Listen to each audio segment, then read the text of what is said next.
बच्चों अस्सलाम वालेकुम। आज हम देख रहे हैं क्वेश्चन हमारे सामने है। ये some basic concept of chemistry का क्वेश्चन क्या है? Sum of number of proton electron and neutron in 12 gram of carbon 12। Carbon 12 में 12 ग्राम में टोटल कितना इलेक्ट्रॉन, कितना प्रोटॉन और कितना न्यूट्रॉन होगा। चलिए हम उससे सॉल्व करते हैं। ये देखते हैं। आप देखिए, मैं आपको पहले कुछ बेसिक चीजें आपको मैं बता देता हूँ, ठीक है। आप किसी भी एलिमेंट को इस तरीके से आप रिप्रेजेंट करते हो, और यहाँ ए और ये होता है जेड, ठीक है। ये जो जेड है, ये इसका एटॉमिक नंबर होता है। क्या होता है? एटॉमिक नंबर होता है। और ये ए जो है, इसका होता है मास नंबर। क्या है? Mass number. अब समझिए, ये जेड एटॉमिक नंबर, जेड क्या है? जेड है आपका atomic number. Okay, atomic number. और ये एटॉमिक नंबर होता क्या है?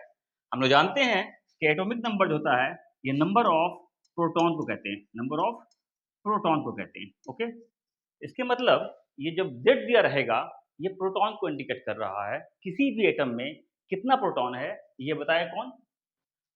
सॉरी, कहाँ चला गया वो? हाँ, ओके।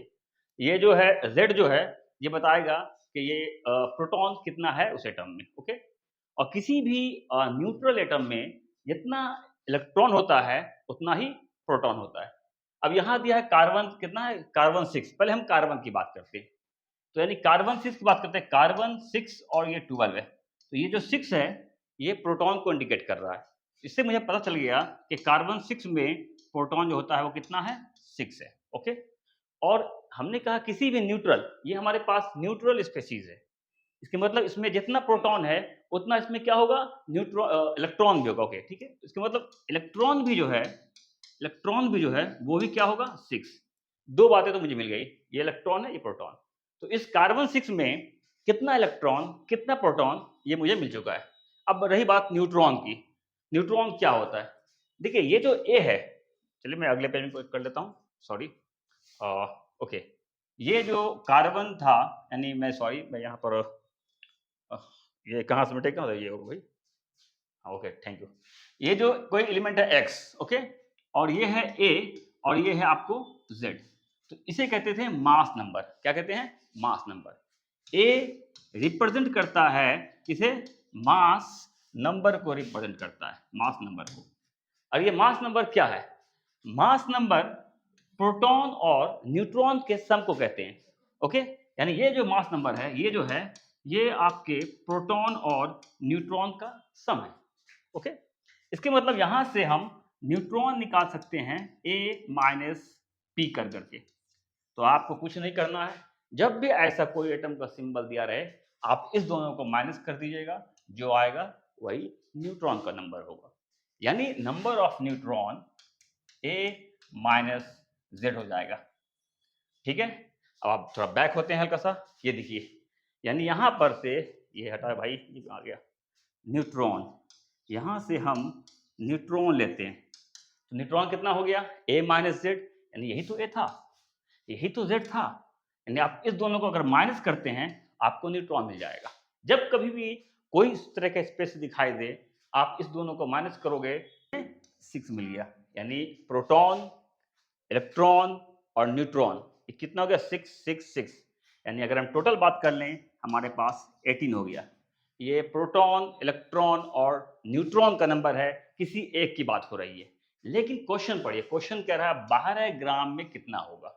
तो पहले हमें यह पता करना पड़ जाएगा कि 12 ग्राम में कितना कार्बन है। अभी तो हमें एक कार्बन मिल गया, यानी ये जो हमने 18 नंबर देखा, ये एक कार्बन में था। अब हम देखेंगे 12 ग्राम में कितना कार्बन। इसके लॉजिक, सिंपल लॉजिक, एक का आपको पता चल गया, बाकी 12 ग्राम में जितना कार्बन होगा मल्टीप्लाई कर देंगे। यूनिटरी मेथड नहीं। चलिए हम लोग देखते हैं। आइए, चलिए एक कार्बन की मैं बात करता हूं। एक कार्बन में हमें total number of electron, proton और न्यूट्रॉन का नंबर हमें मिल गया 18। कितना मिल गया? 18। अब हम चेक करते हैं कि 12 ग्राम में कितना कार्बन है। 12 ग्राम में हमारे पास कितना कार्बन है। ओके, अब ये कैसे निकाला जाए? चलिए हम लोग आते हैं थोड़ा सा मोल की तरफ। हमें मोल का पता, देखिए 12 ग्राम मतलब हमें मास दिया हुआ है, और नंबर ऑफ कार्बन यानी पार्टिकल चाहिए। तो अब हम इसमें आते थोड़ा सा मोल की बात कर लेते हैं। देखिए, हम किस तरह से मोल जो है n is equal to given mass upon molar mass होता है। चलिए मैं आपको छोटी छोटी चीजें बता देता हूं ताकि आपको बाद में कंफ्यूजन ना हो। गिवन मास अपॉन मोलर मास, गिवन मास अपॉन मोलर मास, ये हमारा मोल होता है। यानी हमने मोल को मास के टर्म में रिप्रेजेंट किया। अब हम इसी मोल को नंबर ऑफ पार्टिकल के टर्म में भी रिप्रेजेंट कर सकते हैं। कैसे? देखिए, n जो हो सकता है आपको number of particle upon Avogadro's number होता है। ये एक नंबर है, यानी ये नंबर जो होता है ये आपके 6.022 इंटू 10⁻23 के बराबर होता है। इतने नंबर को एवोगाड्रोस नंबर कहा गया है। ओके, तो ये हमने मोल को मास के टर्म में रिप्रेजेंट किया और मैंने मोल को नंबर ऑफ पार्टिकल के टर्म में किया। ये भी मोल है और ये भी मोल है। इसके मतलब ये हुआ कि ये दोनों ही बराबर है। इसके मतलब चलिए अब मैं आपको इस तरह कहता हूं, गिवन मास अपॉन मोलर मास, ये आपके बराबर हो जाएगा नंबर ऑफ पार्टिकल्स, देखिए हैंडराइटिंग खराब है इसके लिए मैं माफी चाहूंगा, अपॉन एवोगाड्रोस नंबर।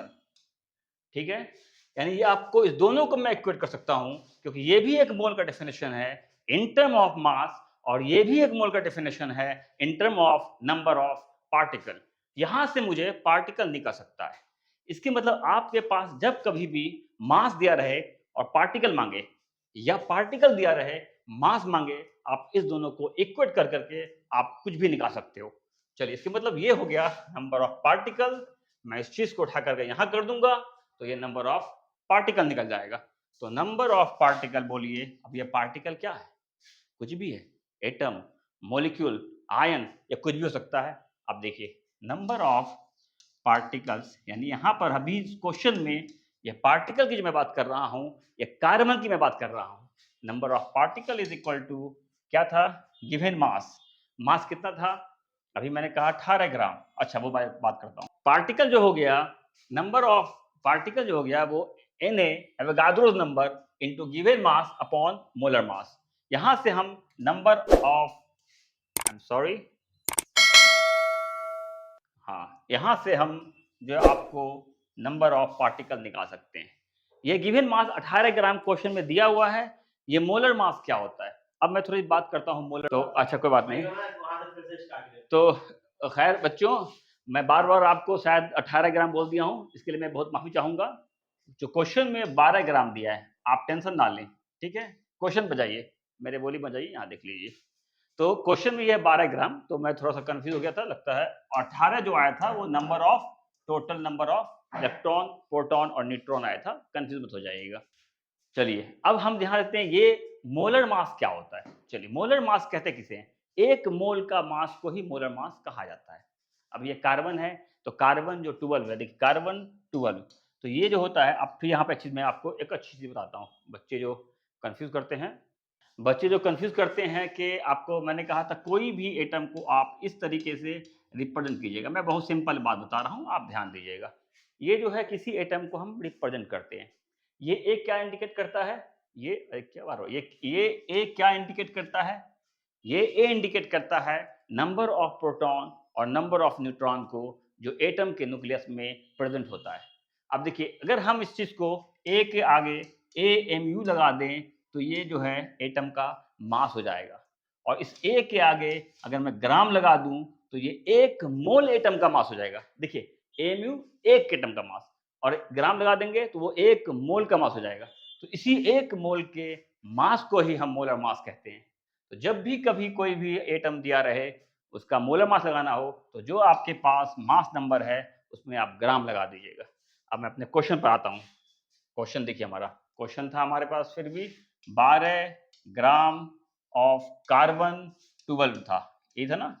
अब मेरा सारा चीज बन चुका है, अब मैं सिर्फ इसको यहाँ पर डालने वाला हूँ। तो एक देखिए, अभी हमने एक कार्बन का जो number of proton, neutron, electron निकाला वो था 18। तो हमारे पास 12 ग्राम में कितना आया था? तो निकालना पड़ेगा। तो 12 ग्राम में कहाँ गए, यहाँ देख लीजिए पार्टिकल, मैं यहाँ देता हूँ नंबर ऑफ कार्बन कितना आ जाएगा Na 6.0, इसको ऐसे ही छोड़ देता हूँ।